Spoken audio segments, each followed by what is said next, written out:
So towing the Ranger up to Joe's shop, and we're gonna see. He said he could get it running. We're gonna see if the Ranger actually runs today.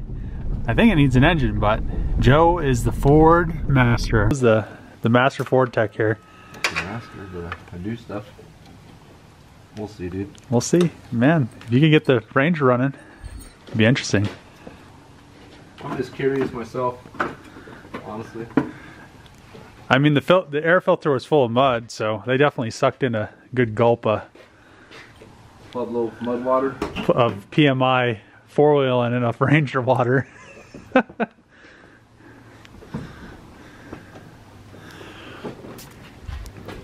key's still in there, right? I thought you put the plugs back in it. They are. It has no exhaust on it now. Oh shit.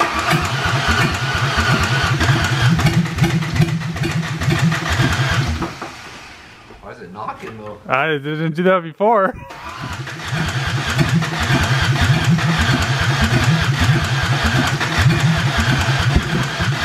don't know, Dave. That don't sound. Oh, I told you it don't sound good. It was knocking like that. Though. Well, it wasn't knocking like that before. It's a little too hard there, dude. There's no holes in the pan. There's oil in it. God damn, boy.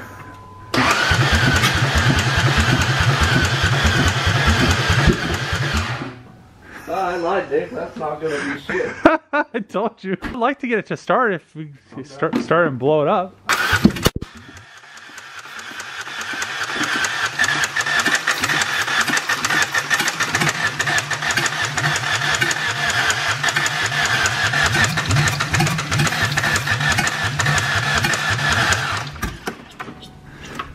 You think it's just full of water still? That's why it's knocking? Maybe hydrolocking? Well, I mean, it can on this side has to be clear because I pulled the plugs and cranked it with them out because I thought there was water in it. By now, it's cranked so much that, I mean, it shouldn't have any water in it. It should start on this one side.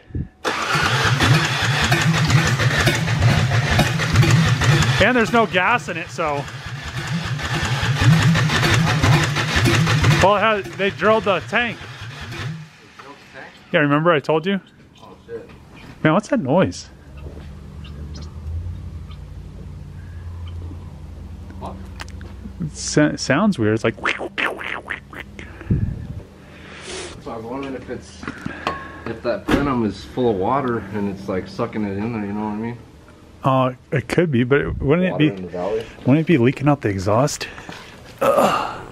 I was cranking her a little bit more when I went down to grab the end scope, and it now is hydro locked. Most likely there's water in the intake. Me and Joe were pulling the plugs, and then this back plug, I'm pretty sure I pulled this last time, and I was like, man, this plug didn't look anything like this before. And Joe said the engine was clunking, and I was like, it didn't do that before. But last time I didn't have this bore scope, and you can see the valve is just chilling right there. Joe could crank her over and we could watch the valve go up and down. Fuck up your scope though? No, it's in the hole.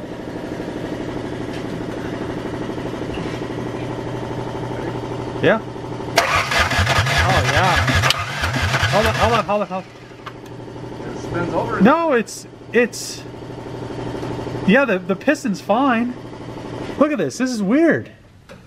I think the valve's just like stuck open. It must have hit. Like the piston looks all right. I think it just got hydro locked is what happened. This scope is nice to have. Yeah, the piston looks great.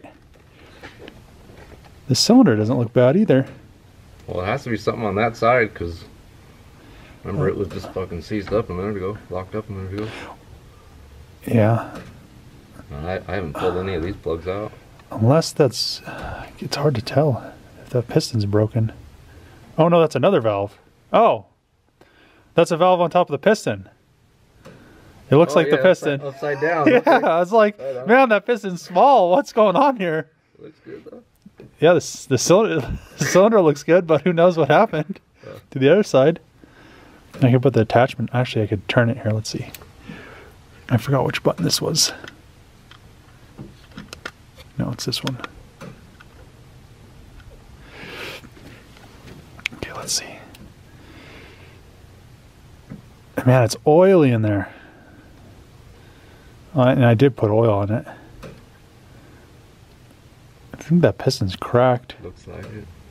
I checked this center cylinder with a bore scope and it looks like somebody honed it with some sandpaper.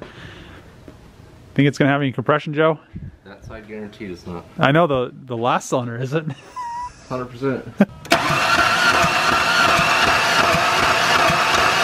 Oh yeah. Oh yeah. 50 psi. 50, I don't know. Man, it won't start on 50. 80 is the bare minimum. Yeah.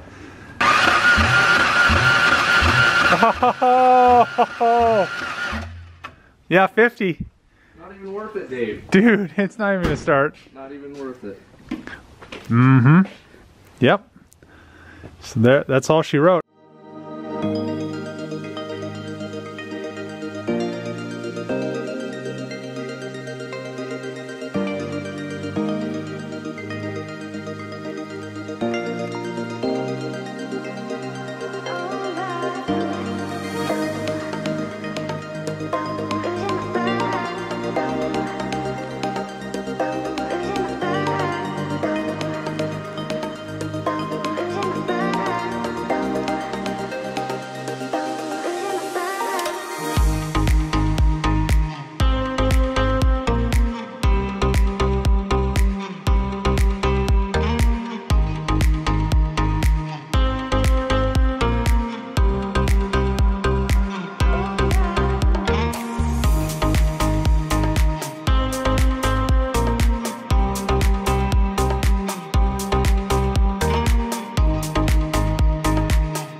I now have the engine ready to go back into the Ranger, and there were a few differences. I had to swap a few things over, like the flex plate on the Explorer. This is a little bit shallower, I think it was, or deeper. I don't know. The flex plates aren't the same. You have to swap them. The rear, there's like a spacer. Those were exactly the same. I'm kind of worried the Explorer that I got this out of only had like 110,000 miles, and this is already, I believe it's a reman engine in it. So yeah, hopefully this engine's good. There wasn't anything in the oil pan that made me worry. The only reason I put an oil pan gasket on it was because in the accident the edge got knocked down a little bit, so I straightened this oil pan, new gasket. So far I haven't had any leaks, which is good. I also had to swap over the engine mounts, and then I used the Explorer driver's side exhaust manifold because it has a plug, because the EGR is on the passenger side, and then on the Ranger the EGR is on the driver's side, so we have a plug here.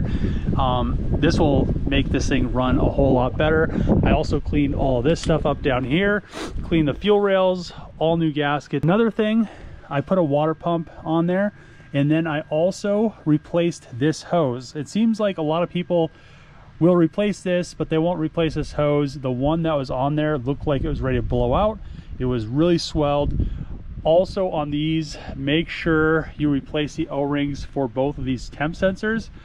These are a big problem, and that's most of the time the reason why these 4 liters blow head gaskets is because these crack, they start leaking, the cooling system can't efficiently cool, and then you have your head gaskets blow. So what I want to mitigate is all of those little finicky issues. I already have a filter on here, I have oil in it, so let's get this engine finally in the Ranger. Oh, 187, I thought this thing had less miles.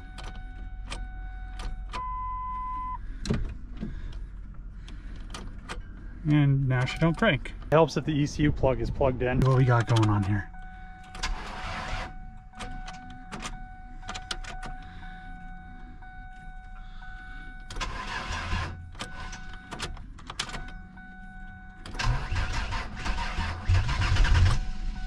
Ooh.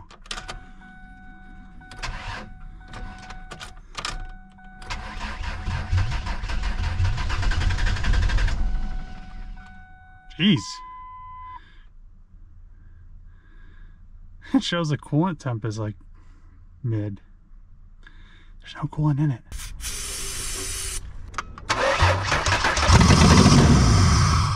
Hell yeah!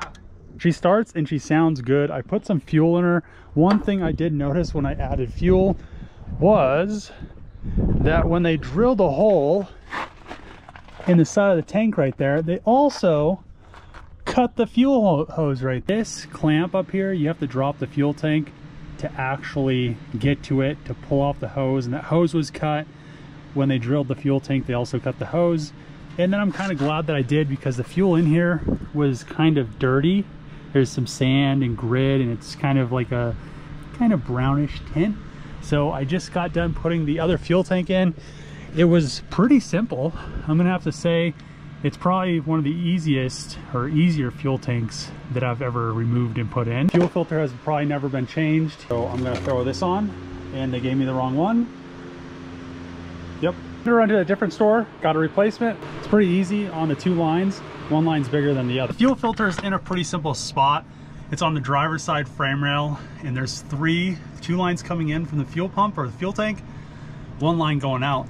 So all you have to do is depress these little connectors right here, and they just slide off. Don't have your face underneath there because a bunch of fuel is going to pour out. Passenger side oxygen sensor on the Ranger was cut, so I got a brand new one. I wanted to replace both of them at the same time, but unfortunately they only had 1 in stock. Ooh, nice. Check engine light. No! Yeah, I already knew that was coming. The window works. Hopefully I don't have to use these much. Oh man. Okay, now we're gonna see if the tranny's okay.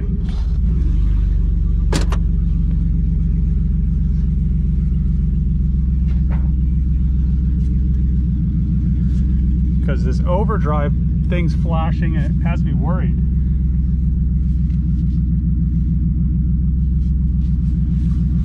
Power steering works nice.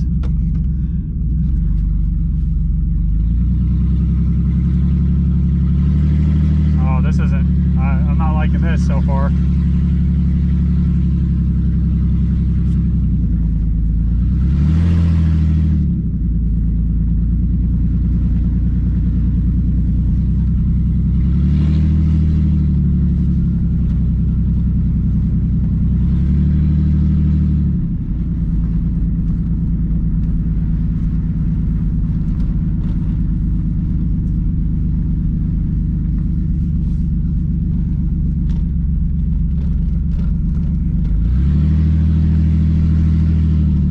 Slow these are supposed to be.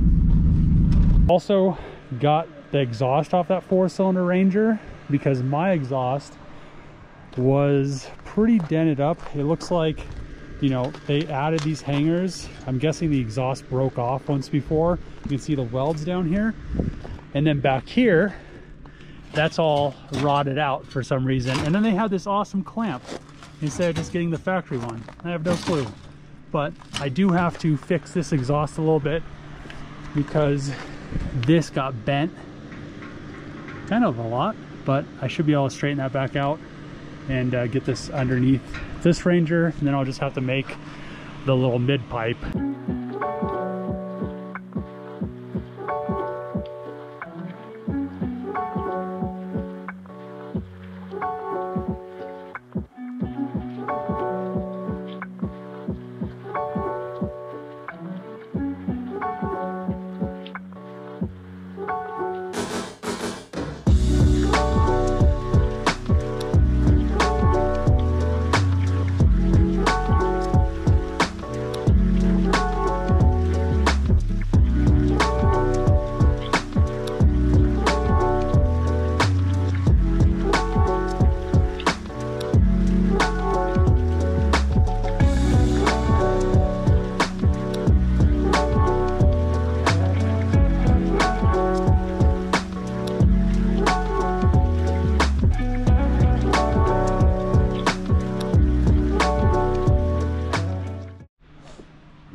Another thing that the Ranger is still doing that weird hesitation, but now that I have an exhaust on here, or full exhaust, every time it does it, it's running rich.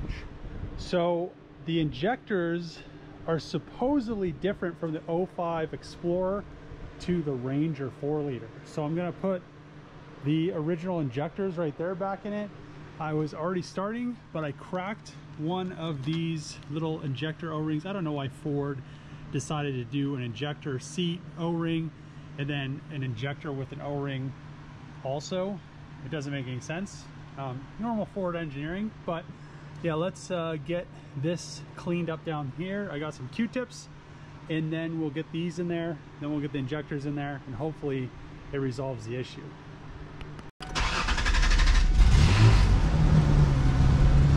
All right, kind of running a little rough.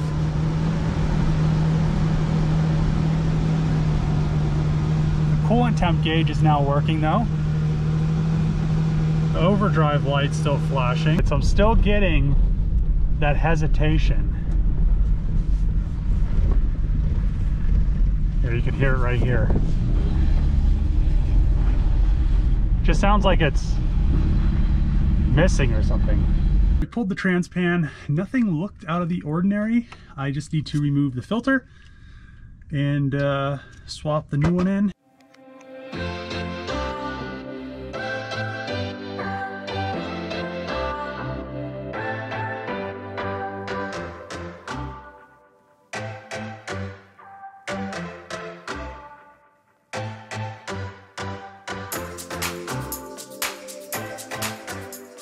Decided to do a flush on the transmission, kind of a gentle flush where you use one of the cooler lines to drain into a jug, and then you just start the engine and continue to fill, and you just do 2 quarts at a time. So you put 2 quarts in, you suck 2 quarts out of the pan holds, I believe, like 2.5 quarts, so you never let it get low where it's sucking air into the transmission pump. So now we have perfectly clean fluid coming out of there.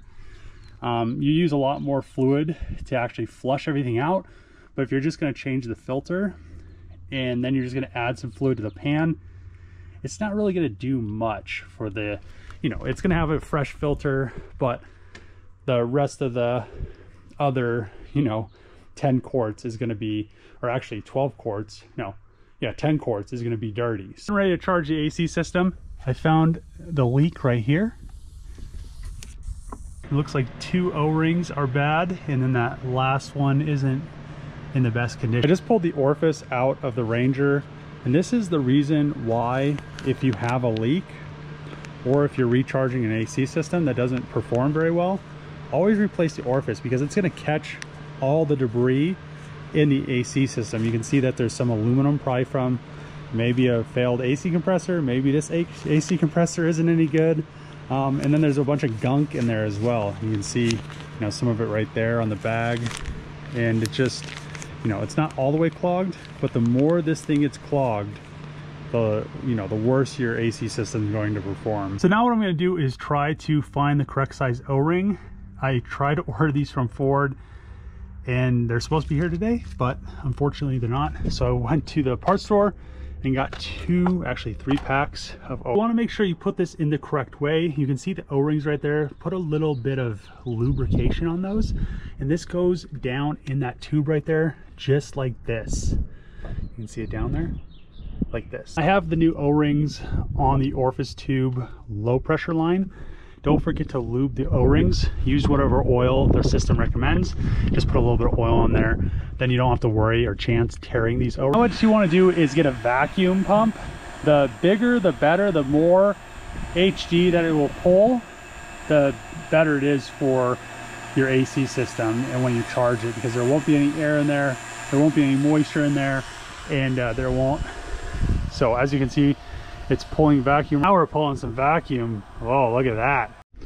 Okay, I now have the vacuum pump disconnected, and you can see there's a Schrader valve in here. So you want to disconnect the vacuum pump so you can make sure your vacuum is going to hold. If it holds for 30 minutes, you don't have any leaks. If it starts to drop down, I would start listening for leaks in the connections right here, right there, but we have new O-rings here and there. Also the valves where these go into, sometimes they become loose. You need to get a valve tool. AC compressor is definitely bad. You can see low pressure is moving, but as the clutch kicks on, the high pressure is not doing anything. It should be building pressure every time you hear that click, and it's not. So what I'm gonna do is replace the AC compressor with first drive with the tranny flushed and everything connected.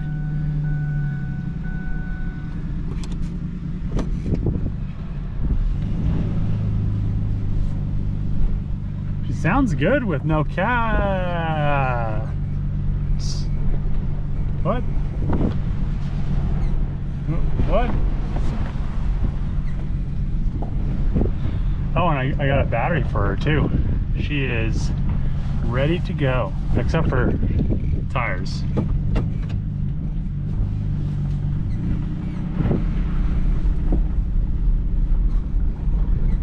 Oh man. Need to put gas in her. Driving the Ranger home, the AC works. I think I need to make it a little bit more frosty. It's pretty cold, but I think it could do a little bit better. We have a check engine light because of you know, the exhaust, but the rest of it, so far, so good. The radio for some reason doesn't work. That's a factory Pioneer radio. I thought that was an aftermarket thing, but it's a Tremor with the sub in the back, but for some reason it doesn't work. And I need to get new tires for this thing. But besides that, and I need to get rid of these Christmas trees. Besides that, she does pretty good. Time to clean the outside of the Ranger. She's pretty old, and most of my dailies I just run them through the touch anyway. How clean is the Ranger gonna be? Oh, missed that one.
Back glass is leaking.